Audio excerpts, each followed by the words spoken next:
Bienvenido a un nuevo programa de Sesión Discontinua. Hoy nos acompaña el actor Víctor Clavijo. Víctor, muchísimas gracias por estar aquí con nosotros. Vamos a hacer un repasito por toda tu carrera, desde los inicios hasta el presente, y tú ya nos vas aportando datos de los distintos proyectos. Como a todos los entrevistados, te tengo que preguntar cómo nació tu pasión por la interpretación. Pues difícil resumirlo, pero bueno, vengo de una familia donde gusta mucho el cine, gustaba mucho también el teatro. En mi casa se veía muchísimo cine. Mi padre era amigo de unos actores de Algeciras que tenían una compañía de teatro, a veces les acompañábamos en sus giras y en sus funciones. A mí me gustaba disfrazarme en casa y hacer el payaso. No lo identificaba en ese momento con que quería ser actor, pero yo creo que cuando descubrí las películas de Charlie Chaplin con, no sé si 10, 11, 12 años, al mismo tiempo cayó en mis manos un libro de Stanislavski que tenía mi padre en casa, que se llamaba La construcción del personaje. Al mismo tiempo descubrí las películas de James Dean, pues toda esa amalgama y unos documentales que vi en la segunda cadena sobre la historia del mimo y la historia del Actors Studio también, pues toda esa amalgama hizo que quisiera probar esto. Y me enrolé en una compañía de teatro con 15 años cerca de Algeciras, en el campo de Gibraltar. Y cuando ya probé el teatro por primera vez y me subí a un escenario por primera vez, que fue con esta compañía que se llamaba Mejorana, dije, esto es lo que quiero hacer. O sea que, bueno, fue una serie de circunstancias que me fueron llevando a olfatear el mundillo, a vivirlo de una manera un poco tangencial por el contacto de mis padres con esta gente, con estos actores, y luego estos libros, estas lecturas, estas películas que cayeron en mis manos y el hecho de probarlo por primera vez, todo eso hizo que no tuviese otro remedio que dedicarme a esto, claro. Claro. Víctor, antes de llegar al salir de clase, tu papel de Raúl, que se convirtió en icónico, tuviste un trayecto también televisivo. Hasta llegar ahí, ¿cómo fue dar el salto del teatro a la televisión, siendo un actor tan joven? Bueno, ¿Cómo lo recuerdas? Cuando decidí dedicarme a la interpretación, yo estaba estudiando Derecho en Granada, yo soy de Algeciras, y ya había desechado la idea de convertirme en actor, porque bueno, mis padres me dijeron, estudiate una carrera, ya harás teatro. Yo quería seguir haciendo teatro porque lo había probado y me gustaba mucho. Y me dijeron, ya harás teatro cuando salgas de trabajar en la oficina donde haga falta. A los 20 años tomé la decisión, tras ver una obra de Juan Diego en Granada, dije, quiero dedicarme a esto, y me fui a Madrid a estudiar arte dramático e hice las pruebas de ingreso en la RESAD, en la Escuela Oficial de Madrid, y estudié 4 años allí, digamos la especialidad de interpretación, más enfocada hacia el teatro, por supuesto. Al mismo tiempo también estudié doblaje en una academia y conseguí representante cuando estaba en tercero de la Escuela de Interpretación, que empezó a llevarme a algunos castings de televisión y me salió el primer trabajo en televisión, pues un capitular en la serie El Súper, otro no sé dónde. Y me llegó mi primer trabajo televisivo con continuidad, fue la serie de Menudos mi padre, sí, a los 22, 23 años. Y cuando la acabé, pues ya me cogieron para la serie al salir de clase. Y no había hecho teatro profesional en Madrid, lo que había hecho era teatro antes de llegar a Madrid y había estudiado la carrera de interpretación enfocada hacia el teatro en la Escuela de Interpretación. Pero digamos que no pasé del salto profesional o del teatro profesional a la televisión porque no había tocado todavía el teatro profesional. Había hecho teatro amateur y tenía formación teatral en la escuela, pero no había hecho teatro profesional todavía. Vale. Tu personaje de Raúl, en el salir de clase, se volvió icónico. A mí era uno de los que más me gustaba de la serie. Y ahora, para que nos hable un poquito de la serie, te voy a recordar yo 2 momentos que para mí son icónicos. Uno sería cuando fallece tu hermano, Sergio Pérez Mencheta, que le diste un repaso a todos los personajes durante el funeral, que no veía yo un repaso en un funeral así desde el de Laura Palmer. Y luego hay otro momento que también me divertía muchísimo, porque Raúl era un personaje, a lo mejor arisco, era más duro, casi villanesco. Pero yo recuerdo la etapa en la que Raúl iba a la radio del instituto, sí, e imitaba a un sacerdote que no recuerdo, sí, no el nombre tampoco. Pero la coletilla de... ¿cómo era la coletilla que utilizaba? ¿Y si fuera? O algo así, no me acuerdo. Utilizaba sí, tenía una coletilla, pero no tenía una coletilla muy divertida. Sí. Ese contraste del personaje, ¿cómo lo llevabas? Pues era lo que a mí me gustaba precisamente del personaje, que tuviese esos contrastes. Cuando empezaron a darle al personaje Raúl ese carácter a veces entre cómico y patético, que era capaz de ponerse en ridículo por conseguir la atención de una pija y era capaz de vender a sus padres y a su hermano y hacerse pasar por pijo cuando no lo era. A mí esto me parecía que completaba mucho al personaje porque le daba una dimensión más allá del tipo resentido y con ganas de vengarse de la gente que le había hecho daño, sino que le daba mucho más complejidad, lo hacía mucho más poliédrico, más tridimensional, ¿no? Entonces para mí era estupendo que de repente el personaje tuviese estas situaciones de comedia y de repente tuviese al mismo tiempo una situación dramática como la muerte, por ejemplo, Sí. de mi hermano, ¿no? Yo fue la época en la que más disfruté del personaje en la segunda temporada, porque los guionistas habían descubierto este carácter patético, cómico del personaje, y a mí me divertía mucho poder explorar ese terreno. Entonces lo llevaba muy bien, para mí era perfecto porque no me quedaba un solo color. El personaje era malvado, pero también era sensible, solo que lo ocultaba, se abría con ciertas personas, de repente se le giraba el melón o la cabeza y se cruzaba con alguien. Entonces sorprendía mucho, eso es lo que me parecía muy interesante, que no se mantenía en una línea continua, sino que era muy sorprendente y muy previsible. Y esto es lo que me gustaba del personaje, sí. A mí era uno de mis favoritos y luego la gracias. química que tenías con Sergio Pérez Mencheta, que ya nos has comentado en la conferencia que habéis dado, que has trabajado con él en teatro y demás, había una química muy potente. ¿Qué relación sigues teniendo con Sergio? Muy buena, para mí es, aparte de uno de los actores, directores o personajes de la cultura a los que más admiro, por el talento que tiene y por la inteligencia que tiene, porque creo que es un genio, o sea, que es un tío con un coeficiente intelectual muy por encima de la media, como lo demuestra su talento de director y su talento actoral, ¿no? Yo aprendí muchísimo con él, yo venía de la formación de la RESAR, quizás tenía una formación un poco más, no sé cómo decirlo, pero quizás un poco más metódica, más teatral, y él venía de una escuela donde jugaba mucho a buscar la organicidad y a sorprender al actor, a no ser quizás tan academicista. Yo era más academicista y él era jugaba más a romper las situaciones, a buscar la sorpresa, a buscar lo fresco. Y cuando entendí cómo trabajaba él, dije, me pego a tu barco, juego contigo. Entonces, Sergio hacía mucho esto conmigo y a mí me encantaba seguirle el rollo. Cuando él, de repente, en una situación, en una secuencia, te sorprendía y hacía algo, yo entendía que lo estaba haciendo para darle vuelo a la escena y me pegaba rápidamente a su propuesta, ¿no? Ya fuese que cambiaba el texto, ya fuese que hacía una acción que no habíamos ensayado, ya fuese que me sorprendía haciendo algo. Entonces, a mí me enriqueció mucho la manera de trabajar de Sergio, muchísimo, como actor. Luego ya como director me parece que es un talento fuera de serie, es que no hay más que ver los últimos montajes que ha hecho en los últimos 8 o 9 años y son para, bueno, pues para aplaudirle sin parar, ¿no? Yo tengo una relación con él muy buena, no nos vemos de continuo, pero nos queremos mucho, me consta que nos queremos mucho, que nos respetamos mucho y que nos admiramos mucho. Entonces hablamos de vez en cuando por teléfono, algún mensaje o algún audio, algo en concreto, lo que sea.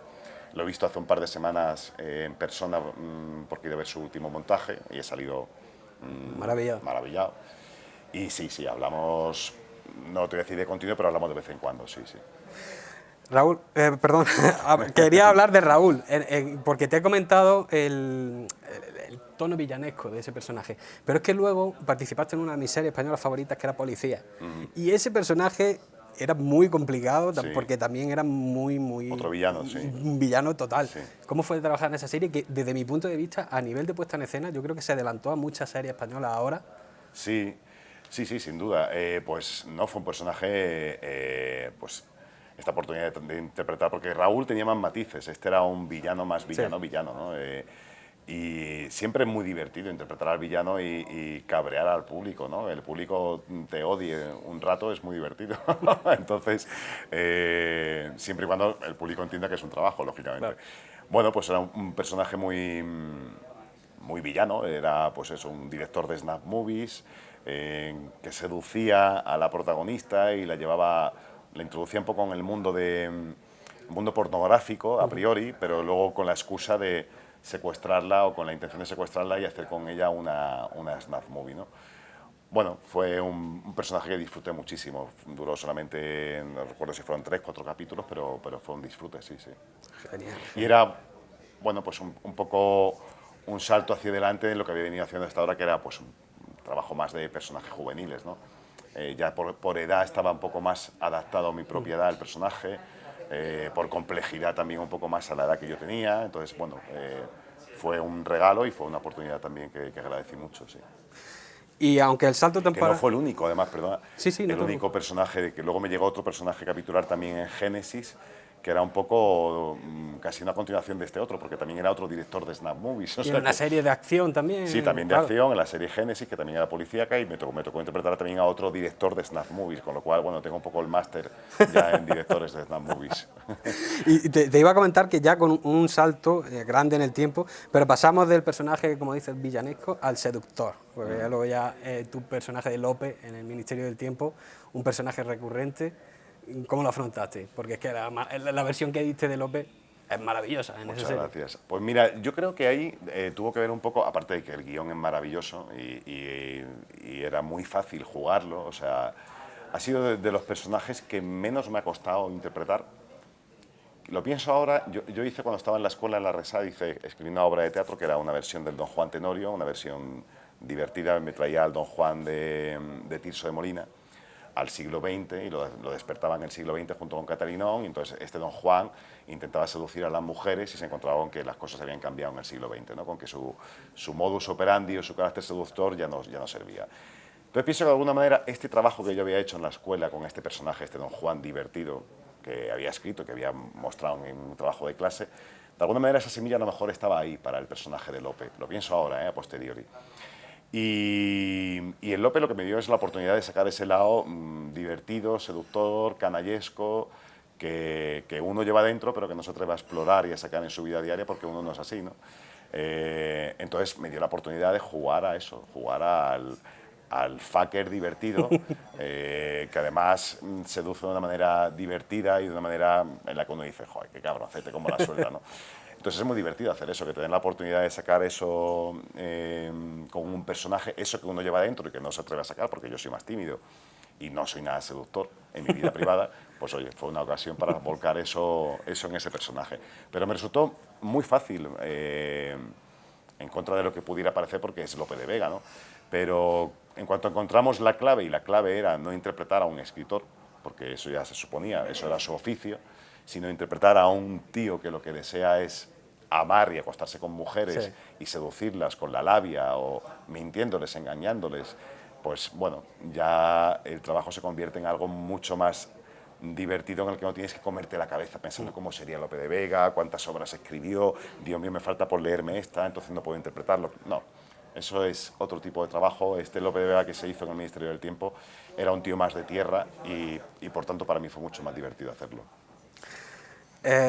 Víctor, voy a preguntarte por el que para mí es, de tus personajes, por lo menos, el que mejor rollo transmitía. Y es que recuerdo un capítulo del Fin de la Comedia, de Ignatius, Sí. en el que hacías de un instalador de wifi que al principio parecía que iba a ser un cara y luego le da un giro completo al personaje y es maravilloso. ¿Cómo fue esa experiencia de trabajar con Ignatius en la serie? Pues fantástica, fue un rodaje muy corto, yo creo que fueron 2 días, 2 jornadas de grabación. Me sorprendió mucho Ignatius porque yo no lo conocía personalmente y claro, la imagen que te llega de Ignatius es de un tío irreverente, Loco. loco, y es un osito de peluche, es tímido, es callado, es reservado, es sensible, es todo lo contrario al personaje que saca y que todos conocemos. Entonces, bueno, fue un rodaje muy cómodo, también muy divertido y un personaje que tampoco anticipaba ni sospechaba que iba a gustar tanto como luego me llegó la confirmación en mucha gente, ¿no? Pero sí, la clave era un tío que a priori parece un cara dura, un jeta que no le apetece trabajar, que está ahí y que todo el rato lo que hace es posponer el trabajo y luego te das cuenta de que es una especie de ángel de la guarda de Ignatius, ¿no? Sí, es un personaje que estaba construido de una manera muy bonita, ya a nivel de guión. Estaba genial, la verdad es que a mí me encantó. Muchas gracias. Víctor, la última pregunta para no alargarnos más, te tengo que preguntar por 30 monedas.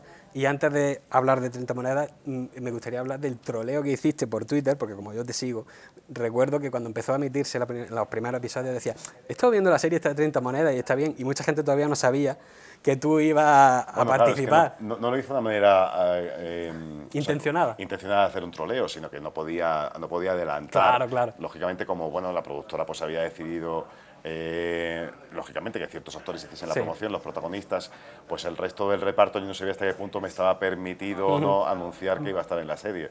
Entonces me mantuve prudente en ese sentido y empecé a verla y es que es verdad que me estaba entusiasmando hasta Sí. que salió mi capítulo. Lógicamente empecé a verla como consumidor, como cualquier otro espectador y estaba flipando con lo que estaba viendo. Entonces compartía como otro espectador cualquiera lo que estaba disfrutando al mismo tiempo, porque yo no había visto absolutamente nada. De hecho, no había leído el resto de la serie. A mí solamente me llegó el guión de mi capítulo y nada más. Entonces estaba viéndola completamente virgen y estaba disfrutando como un enano. Sí, sí, no fue troleo a conciencia, fue sencillamente prudencia Claro, de, claro. de no anunciar que salía por si la productora no quería que yo lo anunciase, claro. ¿Y tu relación con Megan, que era la actriz con la que más interactuaste? Fantástica, o sea, no nos conocíamos personalmente, a lo mejor de la profesión, de algún evento de hola, hola, como mucho, pero desde el primer momento en el que llegué, yo me incorporé cuando yo ya estaba rodando, yo venía de rodar una serie, venía de rodar Hernán en México. Cuando acabé de rodar Hernán vine a Madrid y a los 2 o 3 días ya fui al rodaje a que me hiciesen pruebas de maquillaje, peluquería tal y cual, y de vestuario, y ellos ya estaban rodando y bueno, fue, hola Megan, hola, ¿qué tal? ¿Cómo estás? 2 besos, vamos a hacernos unas fotos para el personaje, para la casa, Sí. para el récord y tal, en los que tenemos que estar agarrados y como si fuésemos pareja y con toda, claro, esta cosa que dice, ¿cómo rompo el hielo, no? Con una persona, pero es tan profesional Megan que me lo puso tan fácil que en ningún momento me sentí cohibido, ¿no? De, ahora tengo que agarrarla por la cintura, tengo que darle un beso en la boca, tengo que parecer... Y es tan profesional Megan y lo hace tan fácil que me resultó, vamos, o sea, como si la conociese de toda la vida. Porque ella es muy, muy buena actriz y una gran profesional, sin duda, sí. Y ya por último, las horas de maquillaje, Uf, eso era... chungo. Hostia, primero tuve que ir a hacer varias pruebas antes de que diesen el visto bueno, es decir, tuve que ir como 1 día o 2 días a que probasen conmigo y fueron como 2 o 3 horas de maquillaje para que Alex lo viese y dijese, ok, me gusta, y volver a repetirlo luego los días de grabación. Entonces cada día de maquillaje era 2 horas, 3 horas fácilmente, sí, sí, sí. Pero el problema ya no solamente era el maquillaje, el problema era quitarte ese maquillaje. Recuerdo que el primer día de grabación, cuando terminé de rodar mi escena, que la primera escena que tuve en la serie era cuando iba andando por la calle que volvía al pueblo, era la primera toma que hacía, me dieron una habitación de hotel, del hotel en el que estaban los actores, para poder ducharme. Y no te quiero contar cómo puse la Te bañera. imagino. O sea, pero bueno, me ponían trozos de lana negra, barro, un montón de porquería. Y claro, pues imagínate cómo dejé la ducha, ¿no? Lógicamente intenté quitarlo, intenté ponerlo, pero al principio cuando me duché fue, madre mía, la que he liado aquí. Y se lo intenté de recoger lo máximo posible para que los limpiadores del hotel no sufrieran. Pero vamos, o sea, sí, sí, era un proceso muy laborioso pero con una gran maquilladora, con Lolita, con Lola, que hacía un trabajo espectacular. La mitad del trabajo se lo debo a ella, claro. Sí, sí. Víctor, muchísimas gracias por esta entrevista que nos has concedido. Que todos tus proyectos vayan genial, teatro, televisión, cine. Y muchísimas gracias por este rato que has pasado con nosotros. A vosotros muchas gracias. Un placer. Nos despedimos en este programa de Sesión Discontinua. Ya sabéis, podéis seguirnos en el canal de YouTube, podéis seguirnos en Instagram, en Twitter y nos vemos en el próximo programa.